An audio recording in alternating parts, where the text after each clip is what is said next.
कभी जुकाम और खांसी की दवाई भी ली हो ना, तो उसमें इतने स्ट्रॉन्ग सेडेटिव्स होते हैं कि नींद आती रहती है, चक्कर आते रहते हैं।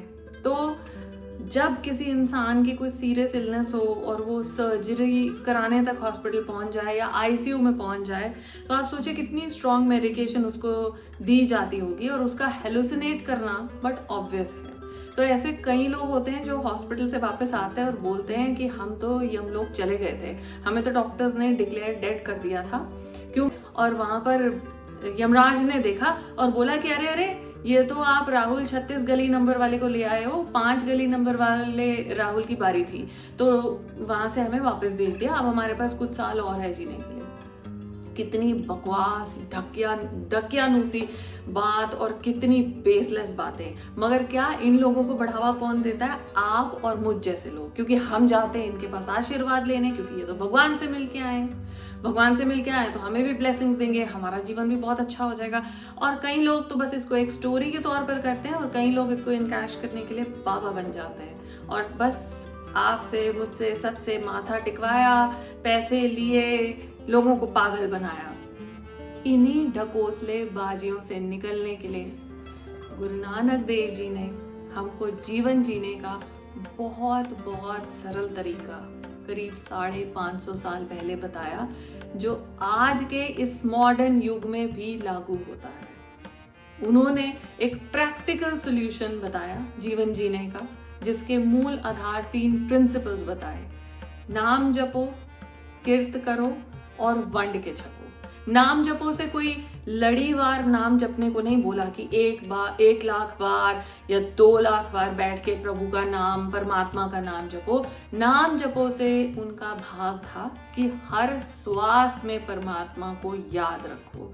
आप हर समय हर जगह परमात्मा को हाजिर नाजिर महसूस करेंगे तो आप चाह के भी कुछ गलत नहीं कर पाएंगे, क्योंकि परमात्मा आपके ध्यान में होगा। उसको जपो, उसको महसूस करो, उसको हाजिर नाजिर जानो। आप चाह के भी किसी का बुरा नहीं कर पाएंगे, आप चाह के भी कोई गलत काम नहीं कर पाएंगे। वंड के छको, पहले लोगों को हेल्प करो, कर सकते हो तो, कोई जरूरतमंद है, एंड कीप योरसेल्फ लास्ट।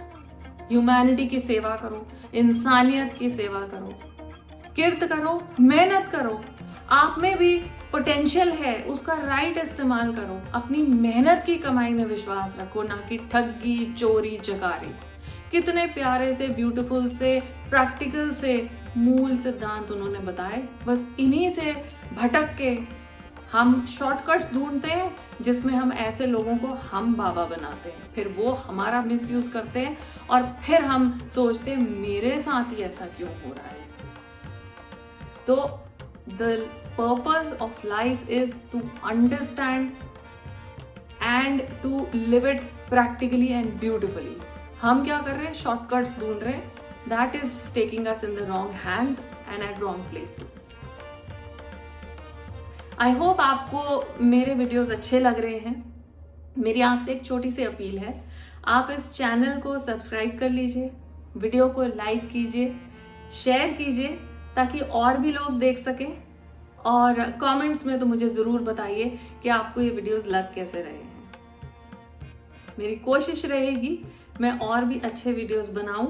और अभी फेयरली न्यू हूँ, तो कभी कोई बात को शायद ज़्यादा स्ट्रेच भी कर जाती होंगी या कभी कोई बात को अच्छे से एक्सप्लेन नहीं कर पाती होंगी। बट अगर आप मेरा भाव समझेंगे, मुझसे रिलेट कर पाएंगे, तो आपको बहुत मज़ा आएगा मेरी ये एक्सपीरियंसेस, लाइफ लेसन्स जो मैं आपके साथ शेयर कर रही हूँ। बिकॉज ज़रूरी नहीं है कि हर एक्सपीरियंस से गुजर के ही उसके बारे में सीखा जाए या धोखे खा के ही सीखा जाए। अगर किसी से प्रेरित होके या किसी के लाइफ एक्सपीरियंस से हम कुछ सीख सके और अपनी ज़िंदगी को बेटर बना सके, so even that is very beautiful thing. और मैं कोशिश कर रही हूँ, जो मैं गुरबानी में सीख सकती हूँ वो मैं आपसे शेयर कर रही हूँ। तो आई होप आपको अच्छा लगेगा। आप प्लीज़ मेरी वीडियोज़ को लाइक कीजिए, शेयर कीजिए, कमेंट्स में बताइए, और चैनल को तो सब्सक्राइब करे बिना बिल्कुल नहीं जाना है।